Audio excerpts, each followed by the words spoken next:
You're about to hear how a small nation, facing enemies on all sides, changed the fate of the Middle East in just 7 days.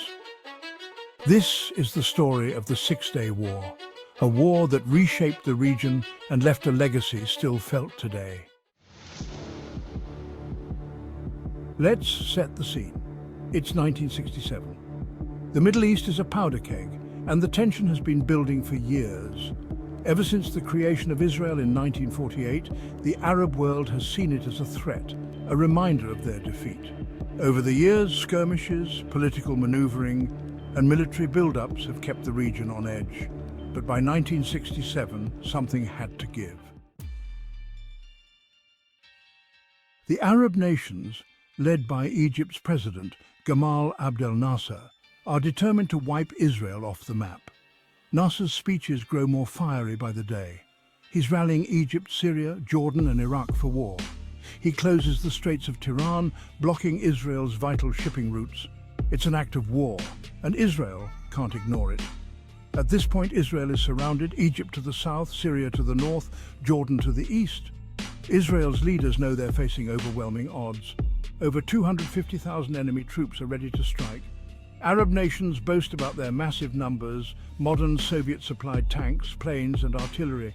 But Israel isn't about to wait for an attack. Prime Minister Levi Eshkol and the military leadership led by Defense Minister Moshe Dayan and Chief of Staff Yitzhak Rabin understand the stakes. If Israel waits, it could be destroyed. The only option? A preemptive strike. At dawn on June 5, 1967, Israel takes its chance. The Israeli Air Force launches Operation Focus, a highly coordinated airstrike aimed at decimating Egypt's air power before they can even get off the ground. Within the first few hours, nearly 400 Egyptian planes are destroyed. The Egyptian Air Force is wiped out, caught entirely by surprise. This isn't just luck, it's the result of meticulous planning and intelligence work. Israel knew exactly where to strike and they hit hard. But air dominance isn't enough. Israel's ground forces need to move fast. In the Sinai Peninsula, General Ariel Sharon leads a blitzkrieg-style assault. Israeli tanks surge forward, crushing Egypt's defenses. The Egyptian army is in chaos, and within 3 days, Israeli forces have pushed all the way to the Suez Canal. Now, Egypt's once mighty army is shattered. Nasser, humiliated, tries to rally his troops, but the damage is done. Egypt's role in the war is over. To the east, Jordan enters the fight. King Hussein, believing Egypt's initial false reports of victory, orders his forces to attack Israel. Jordanian artillery pounds West Jerusalem, and troops pour into the West Bank, hoping to seize control of Israeli territory. Israel's response is swift. They launch a counterattack, targeting Jordanian positions in East Jerusalem. The battle for the Old City is intense. Israeli paratroopers, under the command of Colonel Motta Gur, push through Jordanian defenses and reach the walls of the Old City. For the first time in nearly 2,000 years, Jews reclaim control of the Western Wall. It's a moment that resonates deeply in Israeli history and culture. The reunification of Jerusalem is a major symbolic victory, and Israel's morale soars. So, on June 9th, Israel turns its attention to the north. The terrain is difficult, steep and heavily fortified.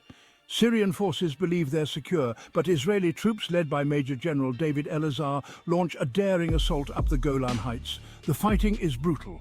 Syrian bunkers and artillery positions are well defended, and casualties mount on both sides. But after 2 days of fierce combat, Israel captures the Golan Heights. The strategic high ground now belongs to Israel. By June 10th, the war is over. In just 6 days, Israel has not only survived, it has completely turned the tables. Israel now controls the Sinai Peninsula, the Gaza Strip, the West Bank, East Jerusalem, and the Golan Heights. It's a stunning victory that leaves the Arab world reeling. The speed and scope of Israel's victory shock the international community. The Soviet Union, a key backer of the Arab states, is furious. They had supplied Egypt and Syria with arms and believed their allies would triumph. Instead, they watched as their equipment and training were dismantled in less than a week. The United States, while an ally of Israel, is also surprised by the rapid escalation. Both superpowers are now drawn even deeper into Middle Eastern politics, with the Cold War looming over the region. But the consequences of the war don't end with the battlefield victories. Israel's territorial gains come with new challenges.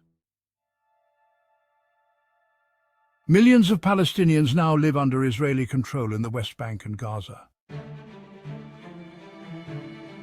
The occupation of these territories will fuel decades of conflict, uprisings, and peace negotiations. The Six-Day War isn't just a military success. It creates a new complex reality for Israel and its neighbors. For the Arab world, the defeat is a deep humiliation. Nasser, who had promised to destroy Israel, is left to explain how his army was decimated in less than a week. His prestige takes a major hit, but he remains in power for a few more years.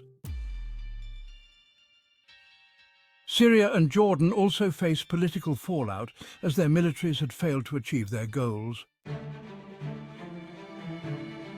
However, this defeat doesn't mean the end of the Arab-Israeli conflict.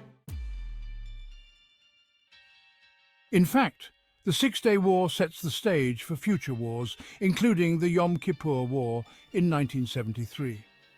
Arab nations determined to regain the lost territories will continue to fight for decades, with the Palestinian question becoming central to Middle Eastern politics. For Israel, the victory is both a blessing and a curse. The territorial gains provide security, but also create new problems. The international community pressures Israel to withdraw from the occupied territories, and peace negotiations drag on for years, with no easy solutions in sight. Even today, the legacy of the Six-Day War is still felt. The borders that were redrawn in 1967 remain some of the most contested in the world. Jerusalem, which Israel sees as its undivided capital, is a flashpoint for conflict and debate. The Golan Heights, which Israel annexed in 1981, remains a contentious issue between Israel and Syria. And the West Bank and Gaza Strip continue to be hotbeds of tension as Palestinians seek independence and Israelis worry about security. The Six-Day War reshaped not just the Middle East, but also the world's perception of Israel. It showed that a small nation, when pushed to the brink, could defend itself and emerge victorious. But it also left deep scars, creating challenges that persist to this day. Israel's victory in 6 days stunned the world, but it also left unresolved issues that continue to shape the region's future. So what do you think? Could a war like this happen again? What lessons can we learn from the Six-Day War about leadership, strategy, and the costs of conflict? The Middle East remains one of the most volatile regions in the world, and understanding its history is key to understanding its present.